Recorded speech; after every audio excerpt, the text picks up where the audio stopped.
Hi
there, and welcome to the show. I'm your host, Dawn Livingston, and today I have a lovely guest who's going to talk to us about how she went from the corporate world to the metaphysical world in her early 40s and the impact that change has had on her life while overcoming illness. So, welcome, Cindi. Welcome. Thank you very much for having me on your show. You're so welcome. Lovely to have you. And we're going to talk about several things today, but can you share more about your journey from your corporate career to your current work in the metaphysical world and what made you decide to make that change? Certainly. I actually worked in logistics and corporate software consulting. And at my last contract job that I had, I like one of my favorite things to do was to take the business process and I would map it to the software. And then what I would do is I would say, okay, here are the areas you could make changes to make it more efficient. Maybe you need new software. Maybe you just need to change a procedure, whatever. So I had come up with this really amazing flow sheets of how the process existed and how it could change. And the person I was working for at the time said that the IT manager hated it. And I thought that didn't make sense to me. I didn't understand. So I thought, and then I got to leave this because I'm only trying to help and I'm getting, told that he hated it. And I'm thinking, it just didn't compute, you know. So my exit interview with the IT manager and the person I was working for, I got up to close the door to his office, and on the back of it were the two flow charts. He really did like them. She had lied to me, and I thought, I can't do this anymore. I just can't. So as a child, I always knew I would go to see a psychic. And so I did go see a psychic in Santa Fe. And at the end of the session, she had a large feather, and underneath the feather was a crystal. And I picked the crystal up, and the whole inside turned to liquid. And I went, okay, I can't do this right now. This is just too much. So I put it down. And about 6 weeks later, I called her for another session. And at the end of the session, she said to me, is there anything I can do for you? And I said, well, there's this crystal you have there. And I described the crystal. And she said, yes, it's yours. And then she told me this story. About a year earlier, the crystal asked to be buried in the ground. And so she had just unburied it just shortly before my session with her, but she didn't know who the crystal belonged to. So she ended up giving me the crystal, my very first crystal. And it ended up getting me to a woman who taught spiritual awareness class. And that class was all about chakras, crystals, reading the aura, meeting ethereal beings. And it all seemed very normal to me and very natural.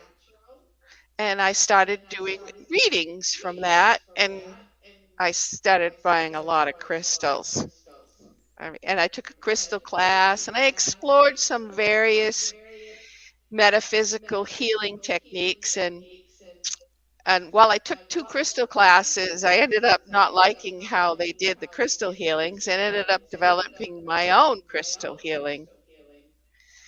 And from that, I started reading Disappearance of the Universe and A Course in Miracles. And that opened me up even more through the power of forgiveness. And I just sort of took off from there.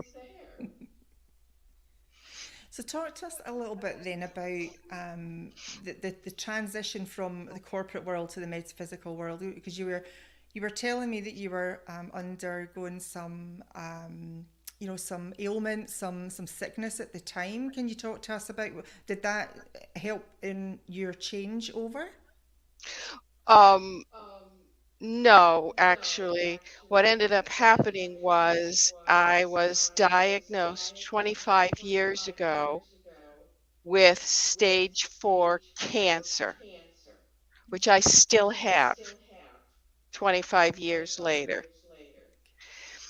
And what actually helped me through it was reading The Disappearance of the Universe and then reading The Course in Miracles and doing the workbook in A Course in Miracles all at the same time, which I wouldn't recommend you do. Absolutely not, because your ego is going to get so challenged. But when I was first diagnosed with the cancer, I was devastated, truly devastated, thinking, oh my God, what do I do? I'm going to die.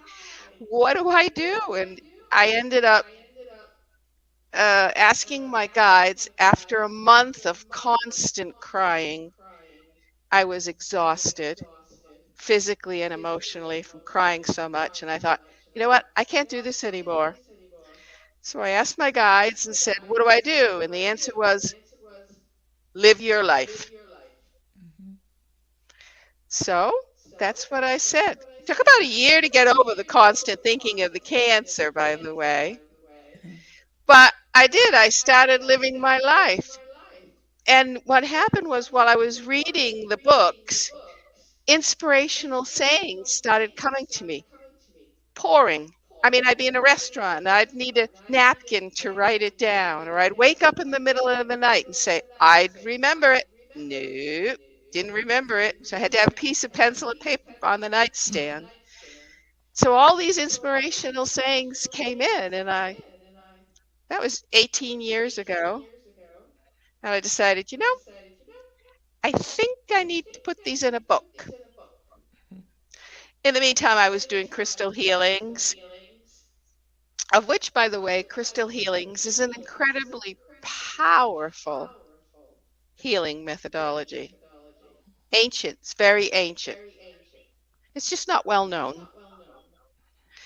Um, so, It's not very well accepted, I think. I find that, whenever I mention crystals, people, can sometimes look at me like I've got horns, but I think where it's not something that's promoted, openly promoted because it's not endorsed by, the medical association or whoever, but it does have such a profound healing effect, I find. it does. I mean, a lot of people are like my mother. She just thinks I'm woo-woo, you know? She A says, lot of people think I'm woo woo as well. yeah, But you're woo-woo. what we've got to do is embrace the woo. We've got to embrace the woo. Crystal, crystal healings. I also use angelic discs that I make that are channeled from the angelic realm that help with the healing process. And of course, I like to say I'm really not the healer, I'm the facilitator. Hmm. I just help to open people up to their intuition. Mhm. And once your mind becomes open, then the body heals better. Yeah, yeah. And I know you, when we chatted, your big thing is talking about love versus fear. Tell us about that. Yes, well, a lot of this is inspired from A Course in Miracles. Um, Fear is so pervasive in our lives, we aren't even aware of it. We're just not aware of it because we don't understand what the elements of fear are.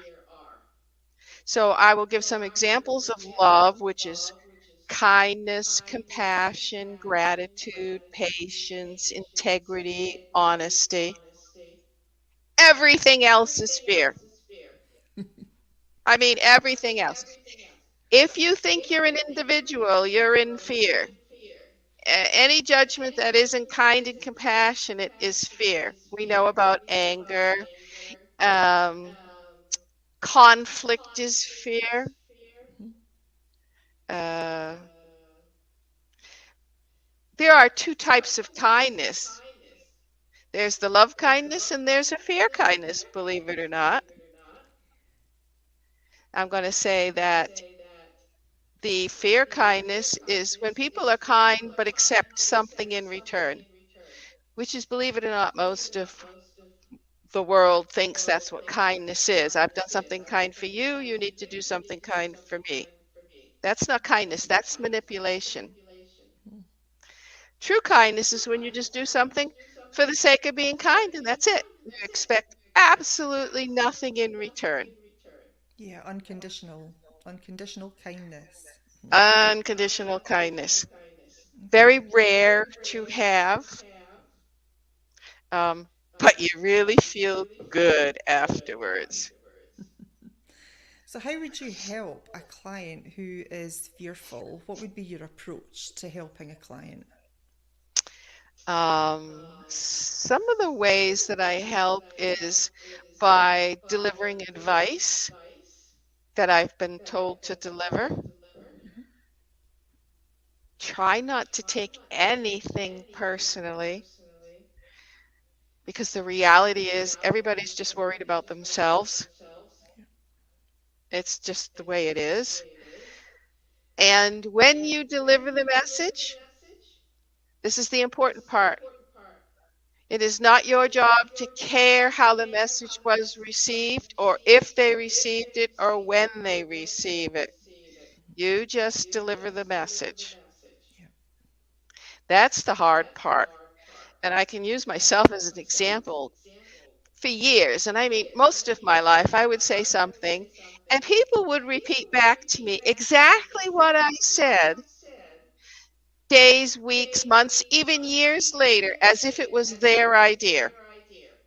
And I would get so upset I wasn't getting credit. Well, guess what? That's ego, that's fear. I need credit for something I did. No, that's not the right way to look at it. The right way to look at it is say, Yahoo, they finally got the message. Mhm. That's the right way of looking at it. Doesn't matter if it came from me or somebody else or if it took years to get. The fact is, they got it. Mhm. No, I agree. And I like what you said there, but you don't take anything personally. I talk about that a lot, because you can't control how someone else feels. And their how they perceive what you've said or done is absolutely powerless without your reaction. So don't give it any time or any energy whatsoever. If somebody has a problem with something that you're doing, that's their problem. Don't make it your own problem. Would you agree? I do agree, but I'm going to take that a step further and call it the mirror Please. effect. Yeah. The mirror effect is when someone does something that upsets you. One, you've taken it personally. Two, it's a secret belief you have about yourself, but you're not ready to acknowledge it. Or, I mean, really, sometimes it's hard to imagine that what someone does that disgusts you is actually something that you think about yourself. So when you get to the point where you don't take it personally, then you've succeeded Mhm. in kindness and compassion and becoming more loving. Mhm. Yeah. Yeah. And is there a way where your any kind of crystals can help with the kindness and the compassion? Is there any that you would recommend? Yo, I have what I call my little starter set here, and I'm going to start with rose quartz. Rose quartz is basically for self-love, and I have some samples to show. Um, you can get rose quartz for a reasonable price. You do want to try and get your crystals as natural as possible, meaning not dyed or radiated. Ask. They don't always know. But some rose quartz will have an unusual pink color to them. They've been dyed. You don't want to necessarily use them. I don't know if people can see this, but this is a very small piece of polished rose quartz. Trying to figure out how to put it.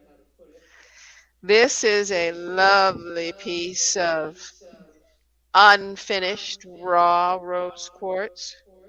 I have a nice chunk of the raw quartz. It's beautiful. I have a It's somewhat just like that. large, Hmm. big chunk.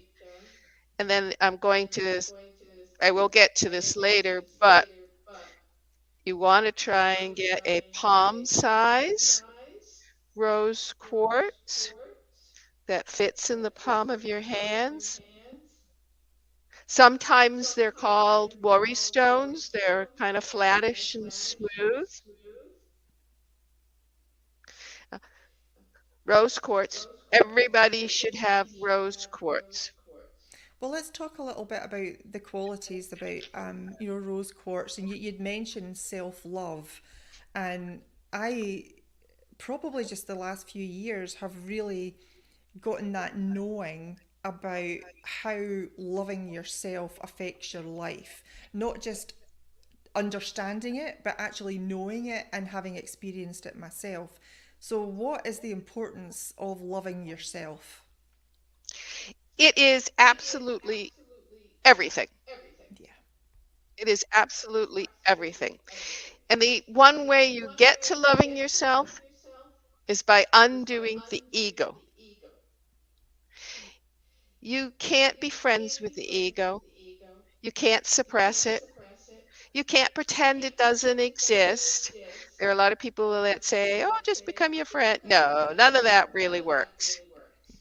Because it'll come back. It always does.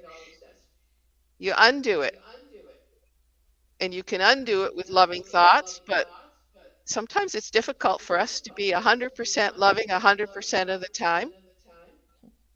And when you're not, one of the best ways is through forgiveness.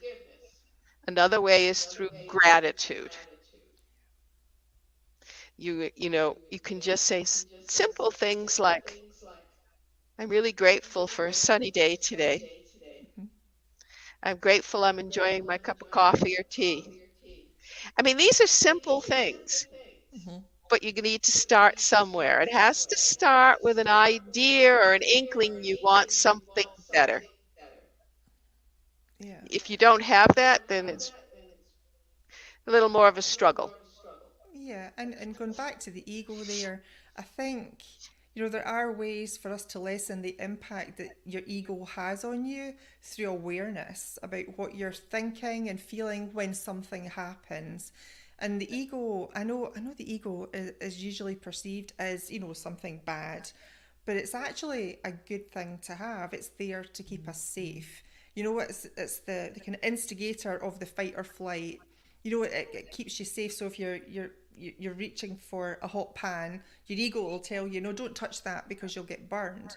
That's the fight or flight response. And I think the ego is needed for that type of thing. And I think moving forward, as long as we're aware how we're reacting to certain things, that's when we can start to be aware of how the ego is making us feel, because it usually drags us back, doesn't it? It's got a habit of dragging us back into the past, into the familiar past.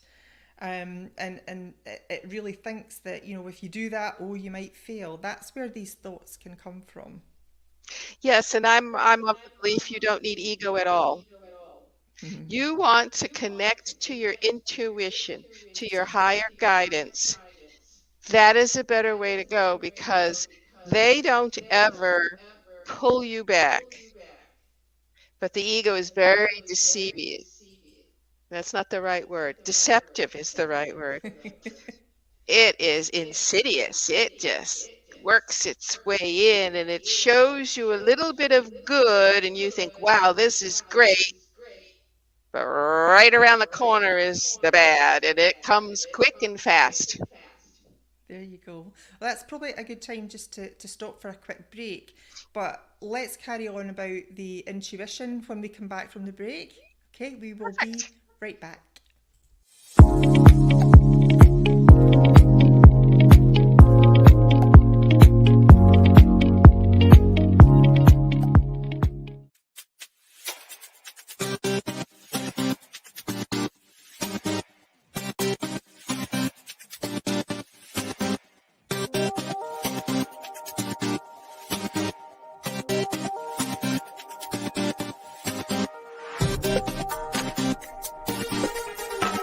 Hi, I'm Bobby Aldridge with BAM Metrics. There are so many programs out there that measure your swing speed, sets, reps, your BMI, your body fat, but the one thing they're not measuring that's so essential is mobility. Mobility is the key. If you're measuring your mobility, your performance will get better and you will reduce your pain. I created BAM Metrics to make it easy for people to repeat the exercises so they could do it properly at home on their own. It's simple, it's easy to do, and from a senior to a pro athlete.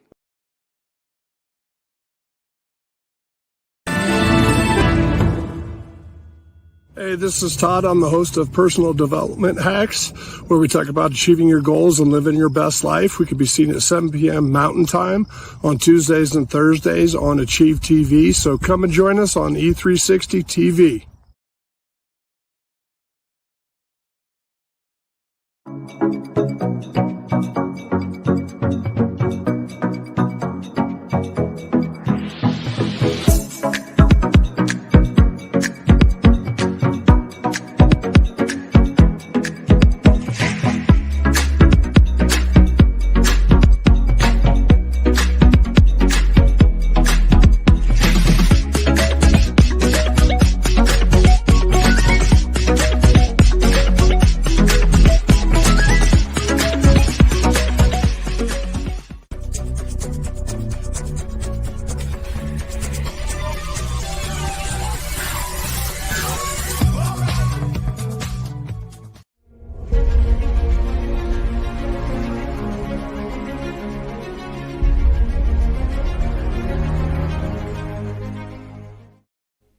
And welcome back. And we are here today talking all things crystals and energy healing with Cindi Buckley. So before the break, we were just going to start talking about intuition. So give us your understanding of intuition and how it should be used. Well, as I've already mentioned, I have stage 4 cancer. And I asked my guides what to do, and they said, live your life. Okay, so intuition is connecting to your higher self, angels, guides. I use the term Holy Spirit because I'm a student of A Course in Miracles. I don't mean that in a religious sense. I only mean it to represent a presence greater than myself. This is what intuition is. It is learning to accept guidance from your higher self because they know everything. We don't. We think we do, but we don't. We have no idea what we want, but they will always give you what you need. And that's most important. I wouldn't be in as good a shape as I am now if I didn't follow the advice that they give me. And even though I can share my story and it's inspirational and it's helpful, it doesn't tell people how to connect to their intuition. And that's the important part. Okay. Do you want to tell us how you can connect to your intuition? Yeah, there's a couple of things you can do. These are simple but very effective. uh, one of the things is to simply say, I am always safe and protected. And especially say it when you have a good moment because it reinforces the good moment, and say it when you have a bad moment because it helps you move beyond the bad moment. And one of the other simplest way is to ask for help. Simple as saying, my loving guides, please help me. Because you have to ask. Ask. If you don't ask, they can't help you. So you got to ask. So it takes practice to remember to ask. Yeah. And there are some of the things that are going to happen to you that once you start opening up more, you might start to see flashes of light out of the corner of your eyes. Perfectly normal. Don't dismiss it. An idea may pop into your head or a solution to something you've been wondering about. Don't dismiss it. Something someone else says is going to immediately resonate to you. Don't dismiss it. Some people have the philosophy, if I hear something 3 times, then I know I should follow it. I like to say that's a good rule of thumb, but instead, when you hear something, say, does it work for me? Yes or no? You get a feeling. Yeah, I want to expand on that a little bit if I can about being able to read the body and whether something is good for you or not. I mean, for a while, I found I just wasn't feeling anything at all that would give me any kind of confirmation, whether it be a negative or a positive thing. And what I was doing was asking for a positive response from them that could give me, I don't know, goosebumps on my head or, feel like my hair was being touched. And for a negative thing, it would feel heavy in my solar plexus. And I asked for those two things for them to give that information to me as my guidance. And that is what I get every time now. So I think it's when you're asking for something is pay attention to what's going on in your body because that's maybe where you're going to feel it. Yeah, some people feel it that way. I rarely do. I'm an empath, so I try very hard not to feel anything in the body. I work really hard at it. I tend to be more clairvoyant. They send me images. I also hear very well. And over the years, it's now more of a knowing, a cognizance of just knowing and just letting it flow. That took a few years to get that way, by the way. That some people may have that right away. They just, will follow it and they'll get to the outcome that they're supposed to. Yeah, it's not going to be overnight. And like you said, it's practice. It's not going to come straight away. It's something that you've got to work at and understand yourself. Absolutely, I totally agree with that. Right, before we kind of go off on a tangent here, you were picking up a second crystal. What was the one you were picking up after the rose quartz? Oh, the next one I think everyone should have is moonstone. And the reason why I say that is because moonstone is incredibly soothing to the emotions. Now, I don't have a large piece of moonstone. They're incredibly expensive if you can find them. But I do have some smaller polished pieces of moonstone. I make beaded necklaces. They're healing necklaces.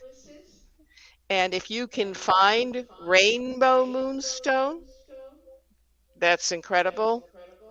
It's very expensive. By the way, I don't have any. Is that moonstone, is that like a milky white It's a colour? milky white. You will That's what I'm also seeing. see it not milky white. It can be a gray color. It could be a blue flash with a slight blue, another really good one. And then you can have one with a flash of rainbow on it. That's probably the top of the line moonstone. But if you could, just to start, find these little pocket size ones. one of each of the ones that I'm suggesting and carry them around with you. You'd be surprised at the difference you'll start to feel. This is moonstone, and moonstone and rose quartz. I actually have a moonstone rose quartz necklace and bracelet. Everyone should have one. Even you guys out there, try a bracelet. It'll be very soothing for you. Well, the moonstone, when you say it's very good for emotions, Yes. explain a little bit about that. Can it actually transmute some negative emotions or help you deal It with them? soothes them instead of Soothes them.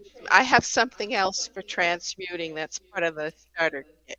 Okay. But it soothes them. It helps to calm you down. It doesn't necessarily transmute it. It just relaxes you, basically. Okay. The next one, if we're all interested, Yes. is black tourmaline. Hmm. Now, black tourmaline is a stone that when I do crystal healings, I'll give someone a hematite and I'll give them a black tourmaline, and almost everybody picks hematite. Guess what? Pick black tourmaline. It's a little bit of a stronger stone, but it's very grounding and it is incredible at releasing negativity. This actually will transmute. Now I got a few samples of black tourmaline. I can't get this right. It's a very black stone. And this is a small piece. This is about the size you want to get if you can. Now, it's not always, this is very high quality. It's very shiny. Not all black tourmaline is shiny. It's going to be very dull. It's just as effective. I'm just picky about my crystals. As you should be. And here's a much larger piece. Bigger piece. Hmm. Now, I want to show you the largest piece I have. Well, I have larger, but Oh, what a gorgeous chunk. this has a tourmaline. If you can get one with a terminated point on it, that is incredible. Not all of them come that way, but if you can find it and it resonates with you, buy it because it's great at moving stuff away. If you need to ground, direct it to you for more grounding, pull out the negativity, move it away from you. But like I said, if you can get one with the point, that's incredible. Hmm. That's beautiful. And what are the properties of that one? It's great for grounding Hmm. and releasing negativity. Okay. It's also good for EMF. I was about to say, is that the stone that will block the negative EMFs and stop you from absorbing it? It'll absorb it 1st. Hmm. Yeah.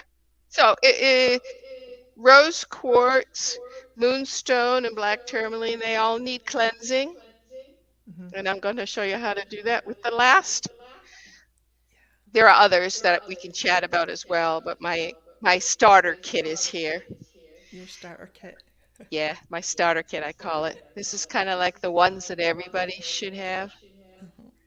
The last one I have for the starter kit, we could talk about others, is selenite. Selenite. And selenite is amazing at clearing out everything. Mhm. I mean, you want this palm size, whatever fits comfortably in your hand. This is about, it's hard to get smaller selenite because it's very striated and it actually grows in water. But you want to get a palm size one, it might run you $20, $25. So you want one of these. And if you can, you don't have to. This is one of very many selenite wands that I have because selenite is very good for cancer. I did not know that. There you go. I mean, I'm not an expert by any manner of means. I do love crystals and I love to use them, but I'm not that knowledgeable. I did not realize that selenite was good for cancer. I've Because got a beautiful wand of selenite. I love it. oh, selenite's great at clearing things out. go like this. Hmm. Up and down. Hmm. Yeah, just around your body, whatever. I have one very large one, really large, and I use it at an end of a crystal ceiling to clear everybody's aura out of all the stuff that got released. It just, phew, and it's gone. It's wonderful. Hmm. Okay. So now I'm going to give you guys a little thing that I've done. It's very helpful. Take your flat round rose quartz, left hand. Take your selenite, palm-sized selenite, right hand, and hold them at minimum a half an hour. And you will be amazed at how different you feel. Clears you out, calms you down, and brings in some self-love. Yeah, raises your vibration as well, I'm quite sure. Yes, and I do this when I can't sleep. Put one each in hand, lie in bed, and boy, you're going to go to sleep pretty quick. Hmm. If you have insomnia, this is one of the ways that's helpful. I mean, if you're not used to working with crystals, it's going to take you a little time to get used to the feeling and the vibration. Hmm. And then the way to clean crystals, you take your nice little palm-sized thing, selenite here, and just go, uh, and do that on all your crystals. Clears them right out. There's a lot of other different methods. That's my favorite because it's easy and it's simple and it's effective. Yeah, and you can do it whenever you like, not like some of the another method of cleansing your crystals is to put them out in the moonlight.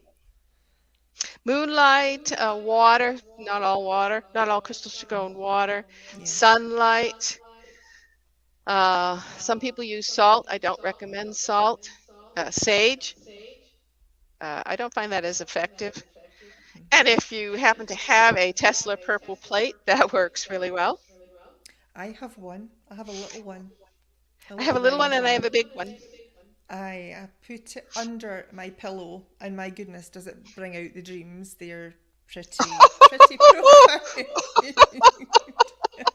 Oh my!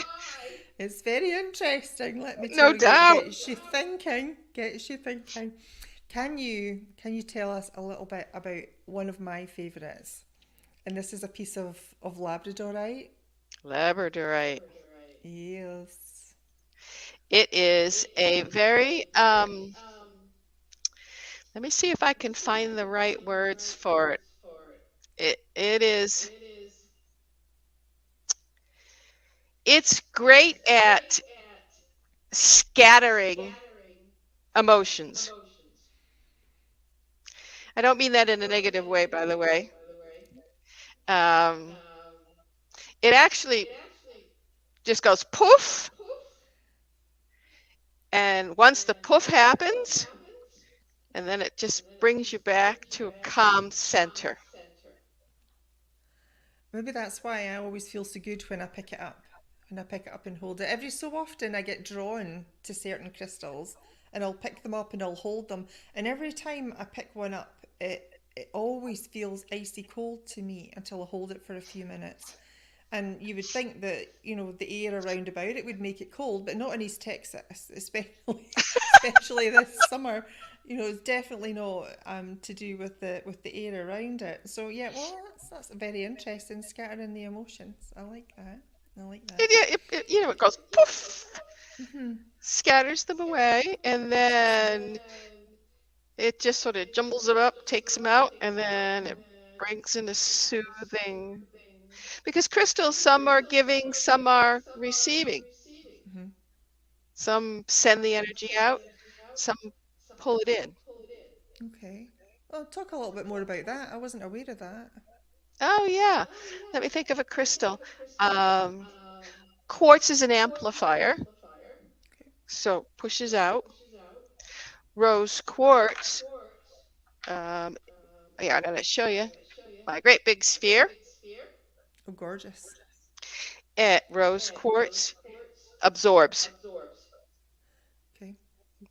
pulls. Um, Let me think. Malachite is another good one. It's a greenish stone. It's excellent for removing pain because it pulls it out, but it needs lots of cleaning afterwards because you got to clean it out. You got to clean out what it took away from you. Um, Well, just let me talk about malachite just briefly there. It's a beautiful, vibrant green stone with lots of, it's kind of ringed. It's beautiful. I put that under my pillow one night because I tend to do stuff like that. I put it under my pillow one night and I had the most horrific dream ever. I put it in a tub and I don't think I've touched it since. I don't know what it was trying to show me, but it seemed to bring something up. I don't know whether it was a fear or something that I needed to be aware of, but I don't know, I just had such a horrible feeling about it. It was very bizarre. did you want to see what a malachite looks like? Yeah, if you've got one there. I have lots. I actually have 2 over 4-foot tall amethyst geodes. My goodness. Yeah. Well, don't bring them to the camera. That's absolutely. I can't. They're in another room and they're too big. So what about when you are giving someone a crystal healing session then? What do you do with the crystals? Do you have your client lying down and you place crystals around them or on them? How does it work? Well, now, have you ever heard of a biomat? Yes, I have. Okay, I have a biomat, which is full of like 9-pound amethyst crystals, Crystals. of course. And what happens is you lay on the massage table on top of the biomat, and I turn the heat on the biomat, and so what happens is it helps to oxygenate your body. You want to make sure you drink a lot of liquid because it will be dehydrating. And then once you're all comfy on the massage table, I will lay crystals on you, maybe on the side of you. Sometimes I build a crystal grid under the massage table, depending on what the person needs. I also have these angelic discs that I make that also get laid on you, depending on where they're at.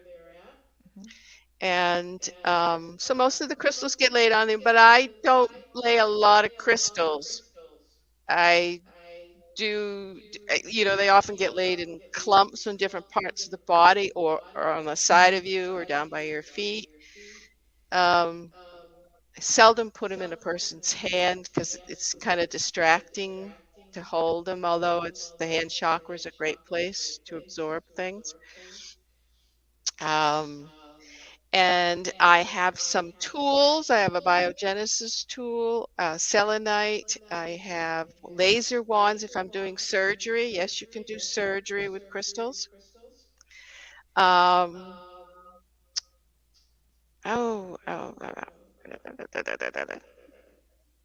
can't remember. So anyways, sorry. Probably it's not going to come out so good on the TV show. It's the healing properties that they're very profound, or they can be very profound. I use them in a Reiki session. I'll place, appropriate coloured crystals on each main chakra, one of the 7 chakras. And my clients are saying that when I use the crystals with them, they can feel the energy more intensely than without the crystals.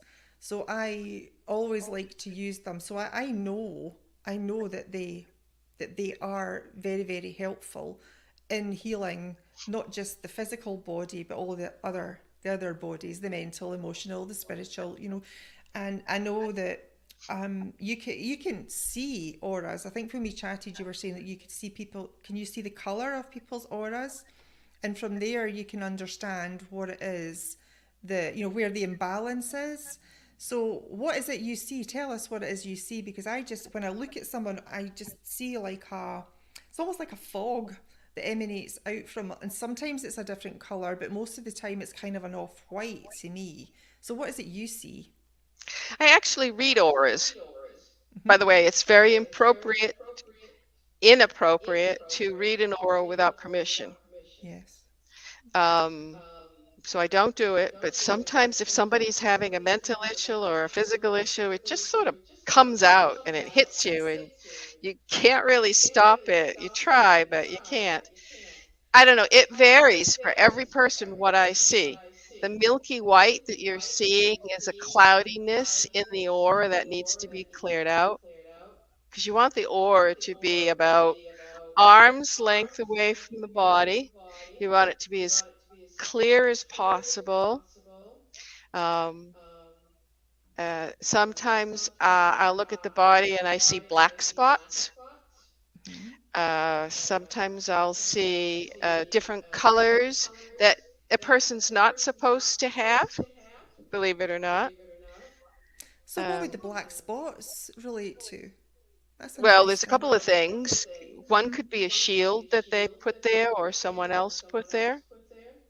A Uh, shield. a shield that people think that if they put shields on around their bodies, they're protecting themselves. But the reality is the exact opposite is true. The more open you are, the more protected you are. And the more open you are means the more loving you are, more kind and compassionate, and you can pass through all the junk everybody else has. So we were talking about I was just asking about what would the black spots the black in the aura spots mean? are generally something's not balanced.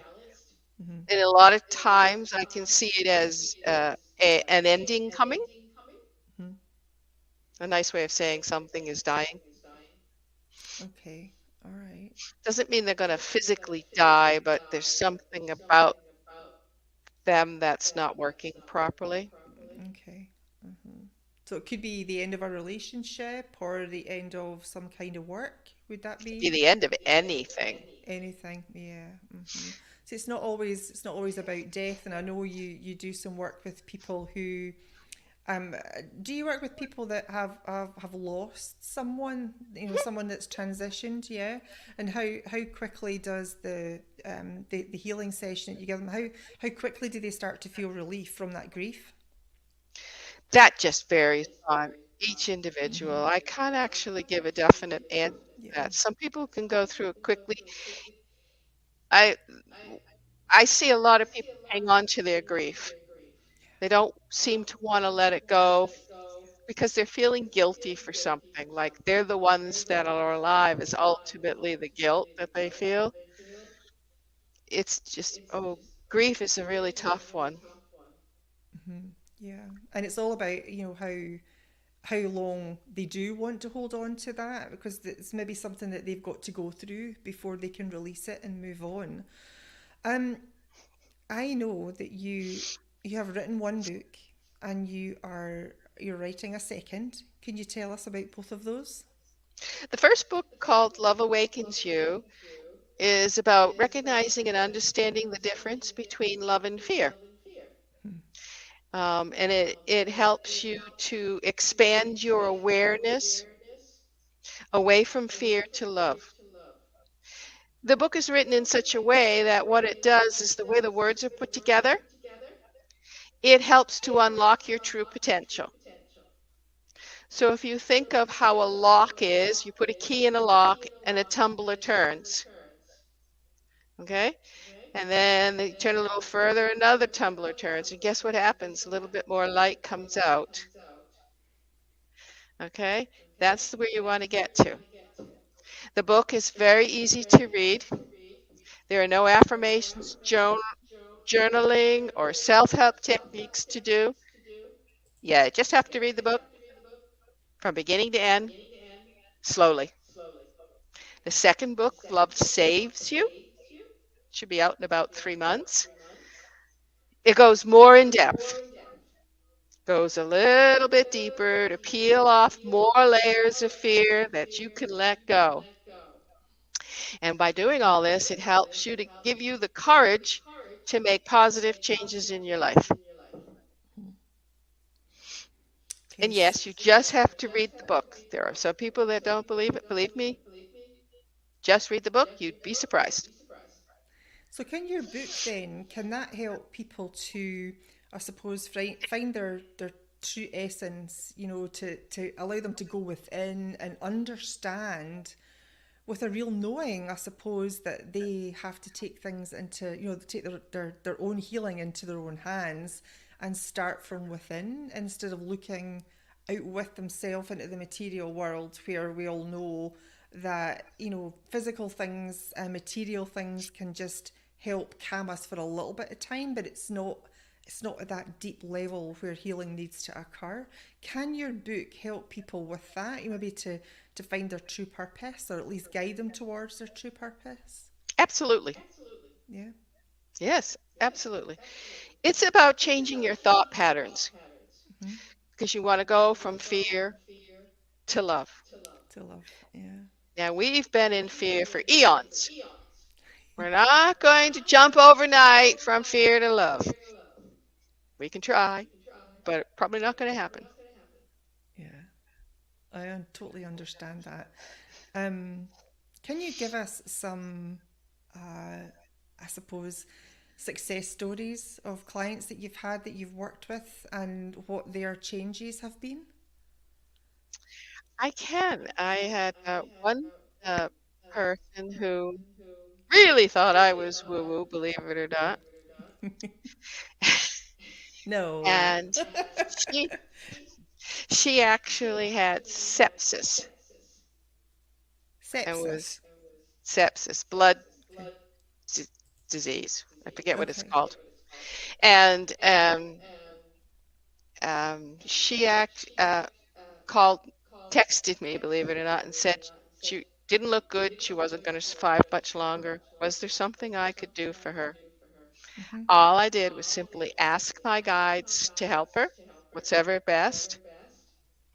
I got 2 days later, I got a thumbs up. She's fine. She was out of the woods. She's living a nice, healthy life now. That's fantastic. Yeah. She was also the person whose husband died a number of years ago, and I wrote a um, saying for her. It was 9 lines. It's called The Peaceful Way. And each week I'd send her one line, and she had to do that at minimum morning and night to repeat it to herself because she was pretty devastated. And at the end of the 9 weeks, I sent her the whole thing, and she said it really did help get her through the grief. Hmm. Um, I've had one person who had a bad heart. That's now no longer the case. That's excellent. Excellent. All through the use of crystals. Eh? All through the use of crystals. It's Well, true. we've not got too much time left. We've just got a couple of minutes. So I know you wanted to extend an invitation to the viewers for guided meditation, and I've popped the information on screen if anybody wants to scan the QR. Will you tell us about that guided meditation? It's called opening your heart. No, remembering your home. Remember home. Sorry. Words to that effect. Um, let me just take a quick look to make sure I got the right one. Sorry, guys. You like to think you can remember everything all yourself. It's And up on the remembering home. Remembering Home. Well, that's your website at the top of the screen on the left hand side. You can either use the QR code or you can go directly to Cindy's website and you'll find it there. But Cindy, I just want to say thank you so much. We have had a lovely conversation, and I hope that helps people with their understanding of how crystals are beneficial and energy healing is beneficial rather than something to be wary of, something to be scared of. So you've been great with the information you've given has been fantastic. I've learned a lot as well. And you've talked about quite a few of my favourite crystals too. But if anyone wants any more information or any further clarification, reach out to Cindy. You catch her on her website there. But for now, Cindy, I want to say thank you so much. Thank you so much for letting me share my information. Anytime. You're very welcome, sweetheart. And to the viewers, thank you for watching, whether it's live or on demand, and look forward to seeing you next time. Take care now. Thank you, Cindy. Thank you. Bye.